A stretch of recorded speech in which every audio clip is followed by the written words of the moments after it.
Hello दोस्तों, स्वागत है आपका आपके अपने YouTube चैनल थर्ड पोल सॉल्यूशन में। आज हम बात करेंगे एट ग्रेड अभ्यास पुस्तिका सामाजिक विज्ञान कक्षा 8 के सामाजिक एवं राजनीतिक जीवन 3 से अध्याय 3 के बारे में, जिसका नाम है संसद तथा कानूनों का निर्माण।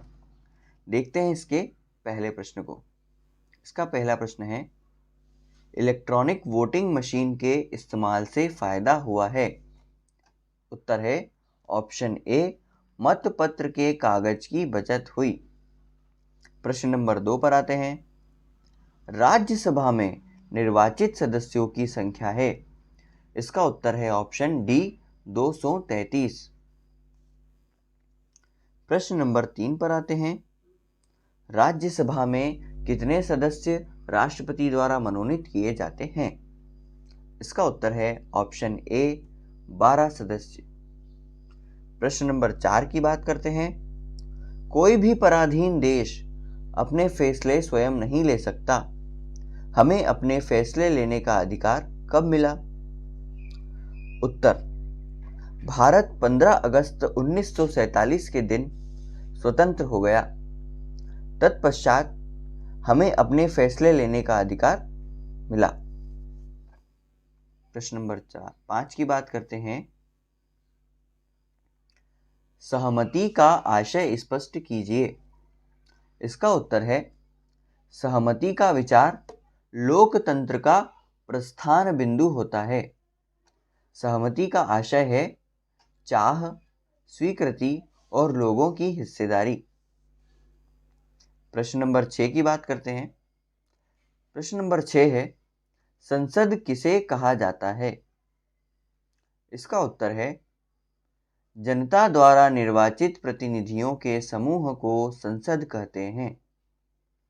यह संसद सरकार को नियंत्रित करती है और उसका मार्गदर्शन भी करती है। प्रश्न नंबर 7, राज्यसभा के सभापति कौन होते हैं?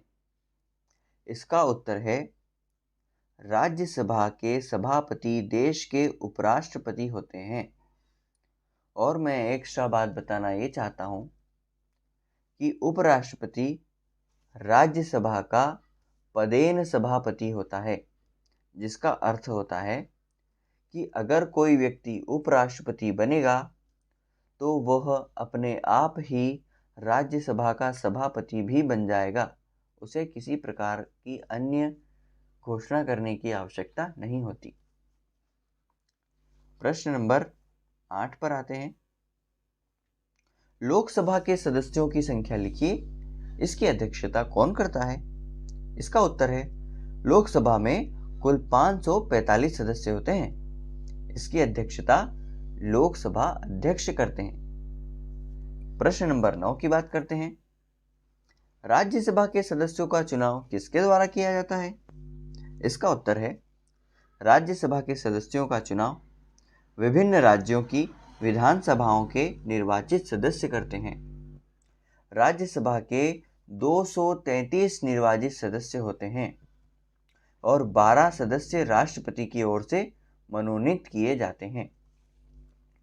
प्रश्न नंबर 10 पर आते हैं। संसद में प्रश्नकाल क्या है तथा इसका क्या महत्व है? इसका उत्तर है प्रश्नकाल एक महत्वपूर्ण व्यवस्था है।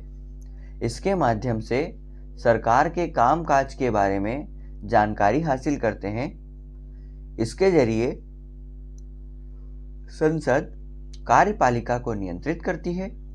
सवालों के माध्यम से खामियों का पता चलता है। इस तरह सरकार को भी जनता के प्रतिनिधियों के जरिए जनता की राय पता चलती है। सरकार से सवाल पूछना किसी भी संसद की महत्वपूर्ण जिम्मेदारी है। प्रश्न नंबर 11 पर आते हैं।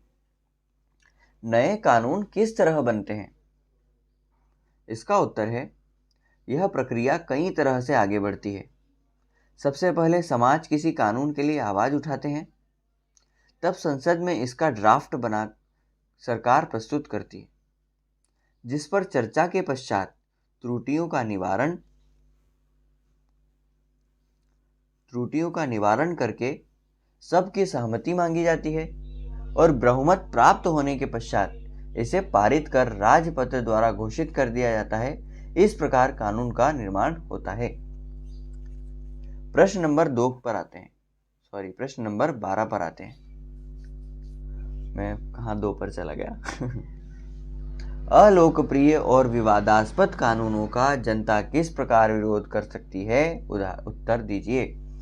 इसका उत्तर है, यदि सरकार द्वारा कोई अलोकप्रिय या विवादास्पद कानून बन जाता है तो संवैधानिक रूप से तो सही हो, परंतु जनता को उचित ना लगे, तब जनता उसकी आलोचना कर, विरोधी जनसभा करके, अखबार और टीवी चैनलों में रिपोर्ट के माध्यम से दमनकारी कानून के बारे में असहमति व्यक्त कर सकती है और बड़े विरोध से सरकार पर भी कानून पर दोबारा विचार करने का दबाव पड़ता है। तो चलो बच्चों, आज का अध्याय यहीं समाप्त होता है। वीडियो अच्छा लगे, हेल्प मिल रही हो तो प्लीज़ सब्सक्राइब करना। मिलते हैं अगले लेक्चर में। Bye bye.